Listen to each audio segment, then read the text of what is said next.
This is Shafiq Burhanuddin, Senior Research Officer at Ikim. First of all, on behalf of Ikim, we wish to convey to you Eid Mubarak. In this episode, we will draw our attention to the Palestinian cause with our guest, Puan Sri Norma Hashim from Viva Palestina, Malaysia. Assalamualaikum, Puan Sri. Waalaikumsalam warahmatullahi wabarakatuh. Before we proceed, let us recite Al-Fatiha for the recent passing of Palestinians and for Muslims everywhere. Al-Fatiha. Alhamdulillah. إياك نعبد وإياك نستعين. صراط الذين أنعمت عليهم.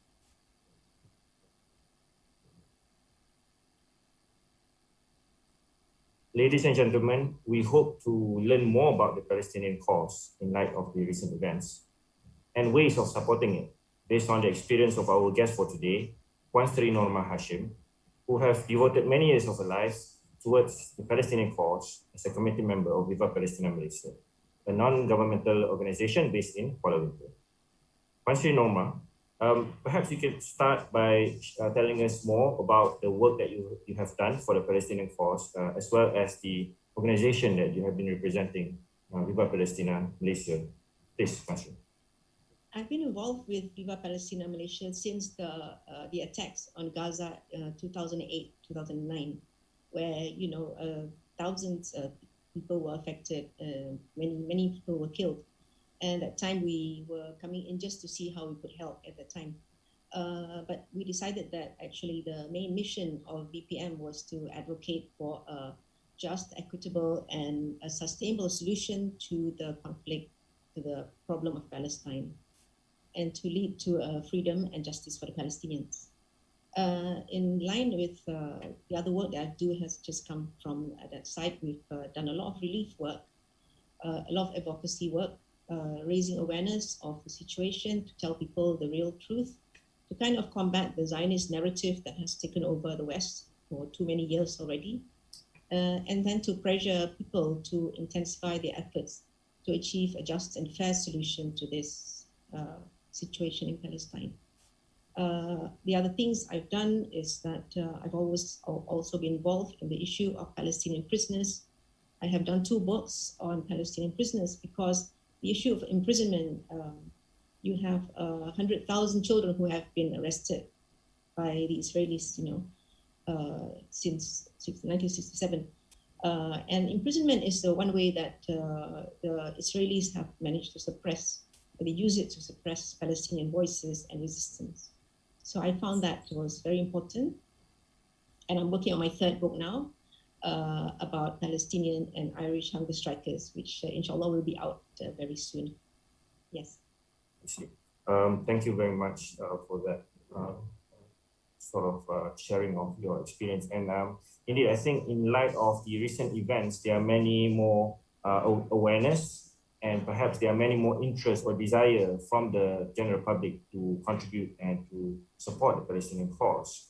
But perhaps you could shed light on the recent situation to us, or perhaps share with us what you have gathered or what your organization have gathered from the recent situation, so that our listeners could be more informed about the situation on the ground in Palestine. Our work in the last few years has actually been focused on Gaza, because Gaza has been under siege since 2006, the siege of the blockade of the land, sea, and air. And this has crippled the economy and caused great suffering for the people of Gaza. So we have had to do a lot of work in relief work, because 1 million Palestinians live below the poverty line. They're deprived of education, of food, clean water. So a lot of our work, although that was not initially our direction that we planned, was more actually advocacy and awareness, but we've had no choice because the situation had been so bad in the past few years in Gaza, where a highly educated population has been reduced to so much suffering, loss of jobs, all because of this siege, which is illegal and immoral. But recently what happened was in Jerusalem, in the beginning of Ramadan, we started hearing news about how on the first and second day of Ramadan, in fact, Israeli soldiers went to Al-Aqsa Mosque and they cut the wires to the loudspeakers, which meant that the Azan couldn't be broadcast. And the reason for that, why they had gone in and they had cut the wires, was because it was there was Israeli kind of commemoration of their soldiers, So you can see how they've started to Judaize Jerusalem. It's one of the steps they take to kind of like ethnic cleansing of Jerusalem. And they also, at that time, in the beginning of Ramadan, I think not many people know this or they're not aware of what they had done. And they had also prevented distribution of food for iftar. So they were starting, they had been doing this, but a lot of people around the world were not aware. And so it just got worse and worse. And then towards the end of Ramadan, you see that we saw all the pictures and the videos of the soldiers storming into Al-Aqsa Mosque, using rubber bullets to shoot the worshippers, throwing smoke bombs into the mosque and making it a complete mess. And at this time, I think the Palestinians felt very alone because they were there and the other Muslim countries were not doing anything. And then we saw how thousands of Palestinians had come from the villages outside by car, and by car the Israelis blocked the roads, so they came on foot. And then people in Jerusalem started sending small cars out to pick up these people. And they were coming from everywhere, the Palestinians, from villages, young people, old women were even helped onto on the cars, all to be transported. They were coming to save Al-Aqsa. And this was sad, but also inspiring, that these people will protect Al-Aqsa however they can. And yet the whole world is outside watching, but not able to do anything. In my book about child prisoners, the second book I did called Dreaming of Freedom, there was this one story of a boy when he was 13 years old, Abdurrahman Araj, and he was talking about how excited he was to visit Masjid Al-Aqsa. At the young age, they're already very aware of the importance of Al-Aqsa and the sanctity of it. And he was speaking about how excited he was to pray at Al-Aqsa, to touch his forehead on the old stones of the mosque, and yet this boy at the Kalandia checkpoint was arrested by soldiers before he could get there. He was taken away to Al-Maskubia detention center, which is a notorious interrogation center. He was a 13-year-old boy, and where he was beaten up, and all because he wanted to go to Al-Aqsa, and this is what the struggles they had to face from young for their mosque. Even my friend, I know a blind Palestinian lady, and she was saying to me that when I'm not there, I miss the smell of Al-Aqsa. This is how close they are in their hearts. The smell, she even knows, she cannot see it, but she knows the smell of Al-Aqsa. So I wish that all Muslims around the world feel this as well, because this is a very important a mosque for us Muslims, not just for the Palestinians. So we also have to play our parts. So in response to the violations of the Israelis into the mosque, and this is when the people of Gaza, Gaza is actually only about 100 kilometers away from Al-Aqsa, but the people of Gaza cannot go to Jerusalem because of the siege. They're not allowed to go in. But this is what started the rockets. This is what started the rockets being sent into Israel. As a response, when nobody else could do anything, the people of Gaza said they would do something, But they were very well aware that once they started sending over the rockets, they would be attacked. And until today, 100 Palestinians have already been killed. They give their lives for this, They knew full well what was going to happen when they start doing this, but they do it in solidarity with their own brothers and sisters in Al-Quds, So this is the sacrifice they're willing to make, Yes. And and also the other incident in Jerusalem that we should all know about is the Judaizing of the whole area of Jerusalem for the Jews. And it had started a long time ago because the Palestinian areas like Sheikh Jarrah and Silwan, they are now being taken over. The residents who have lived there for decades or sometimes hundreds of years are being evicted, and their own houses where they've lived in since in Sheikh Jarrah since 1956, where their grandparents had lived in, they're just the people are removed from there, and the Jewish family moves in, taking over everything. And I think it had been going on for years, and they were saying this, but this is actually just ethnic cleansing.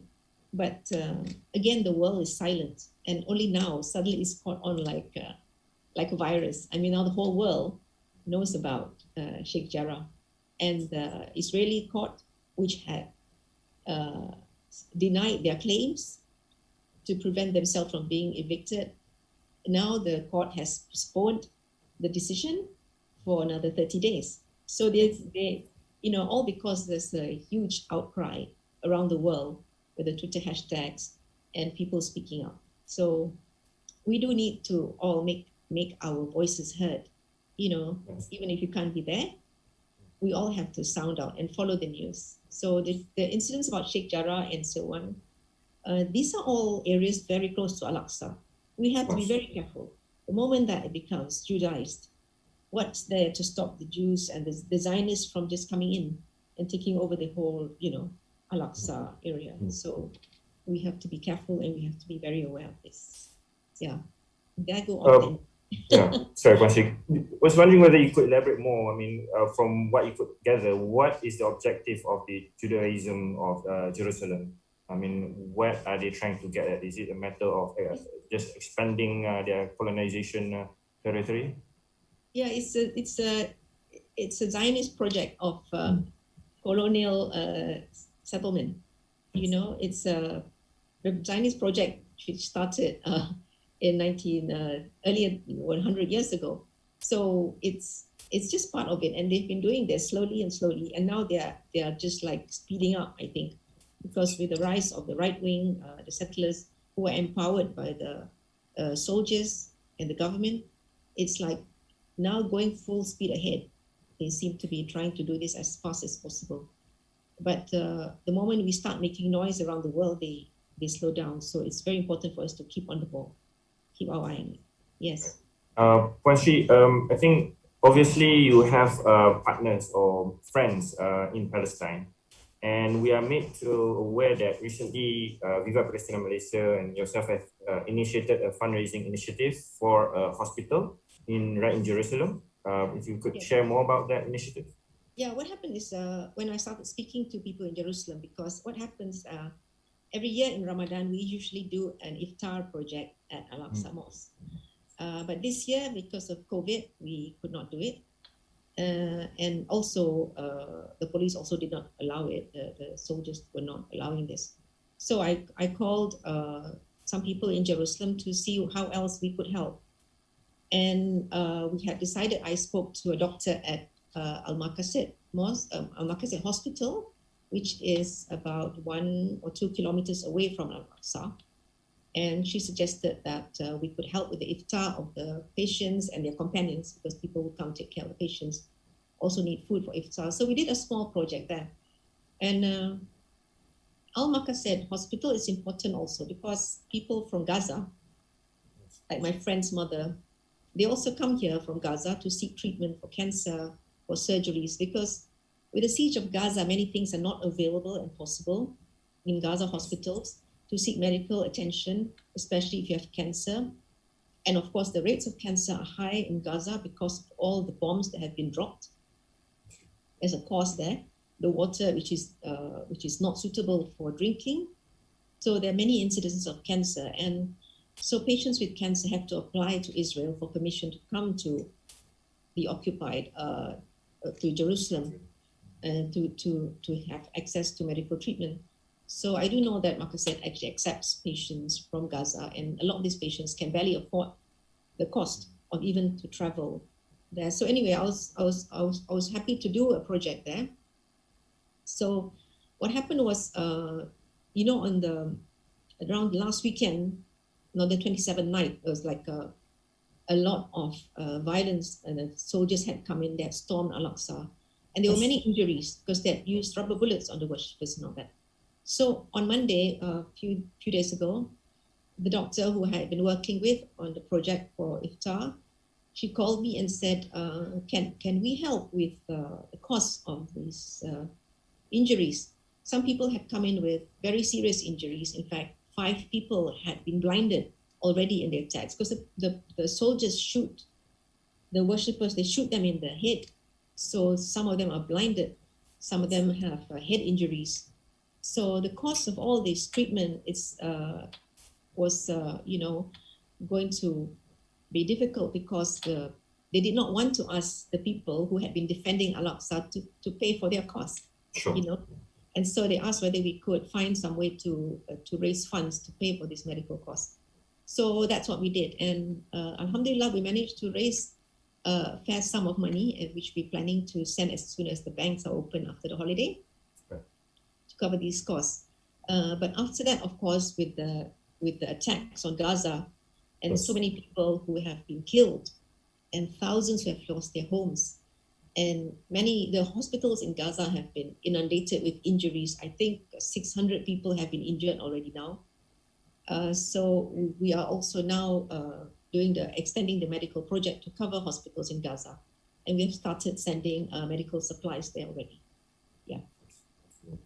Onshi, you've also mentioned, you mentioned earlier the fact that the Zionist regime have been, perhaps they have been speeding up this colonial project of theirs, hence the escalation of the recent events.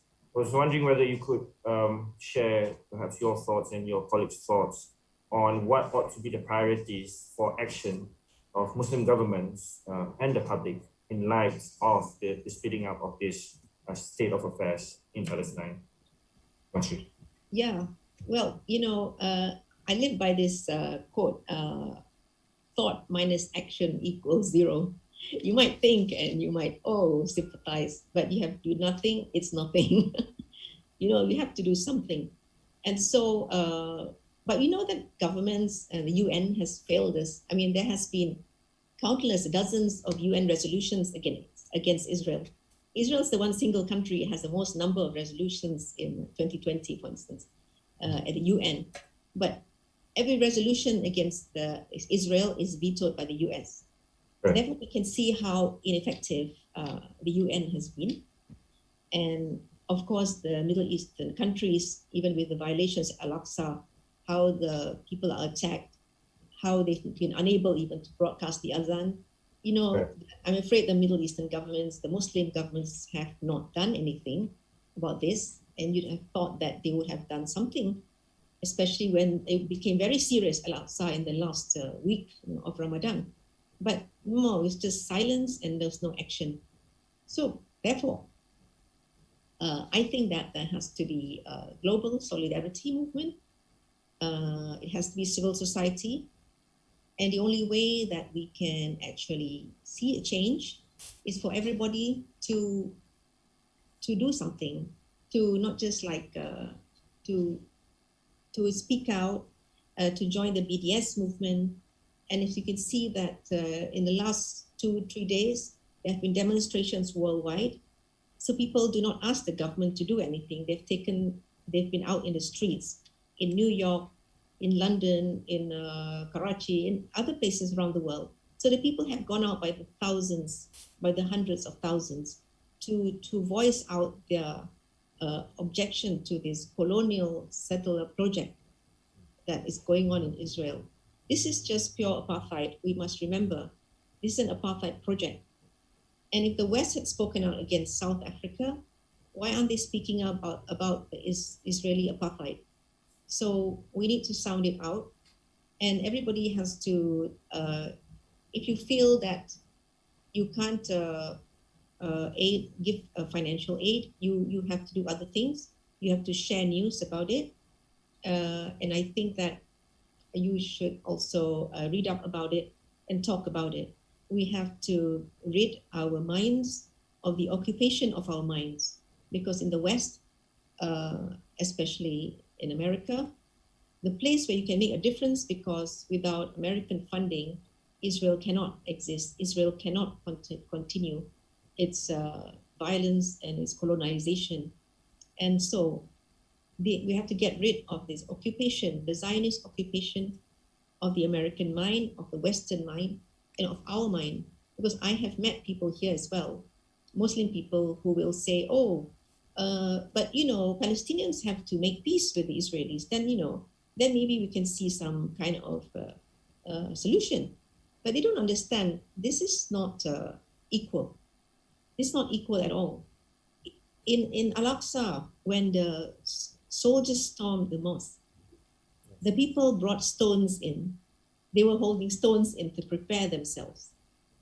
And the soldiers came in with machine guns, with smoke bombs. They were shooting them. And the Palestinians had only rocks to throw. This is very unequal. In Gaza, they have homemade rockets. They make themselves. Whereas Israel has F-16s, they have F-35s, they have drones, they have bombs that can obliterate a multi-story building in minutes. It's not an equal thing at all. So you cannot call it conflict. You have to call it oppression. You have to call it colonization, and you have to call it apartheid. Yes, indeed, Puan Sri.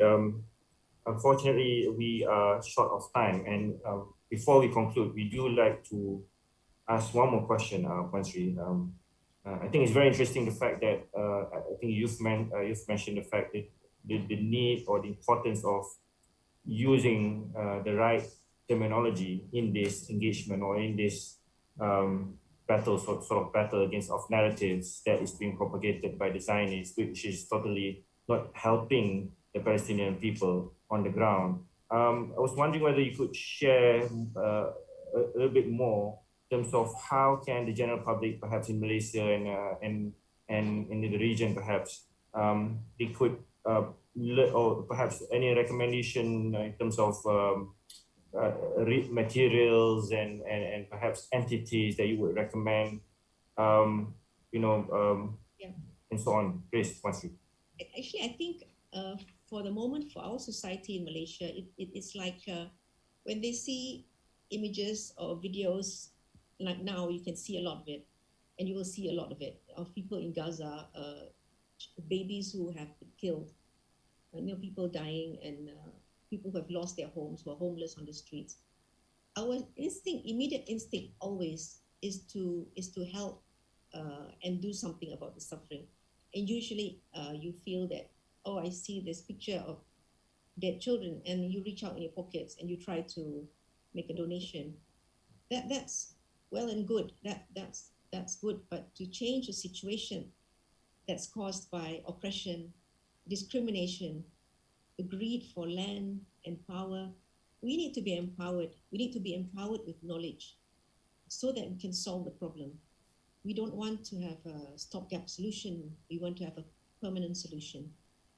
And the people of Palestine, they're not asking for our money, but they're asking for our support because they are on the front lines.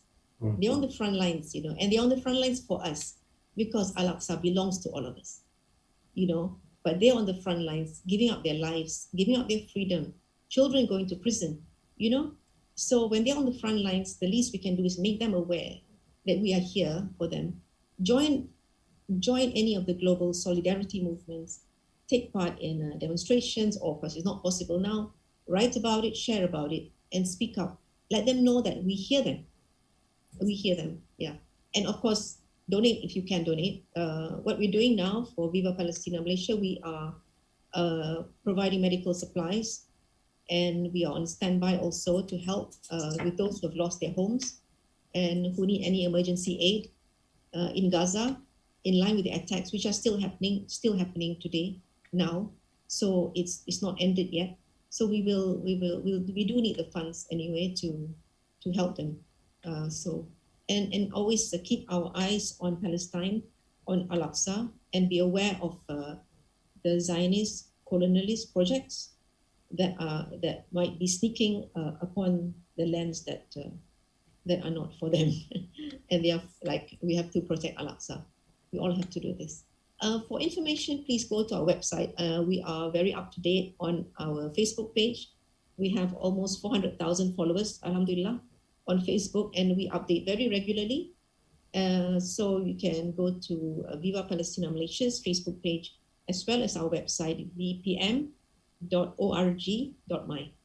And also, I ask you, please also to look at the BDS movement.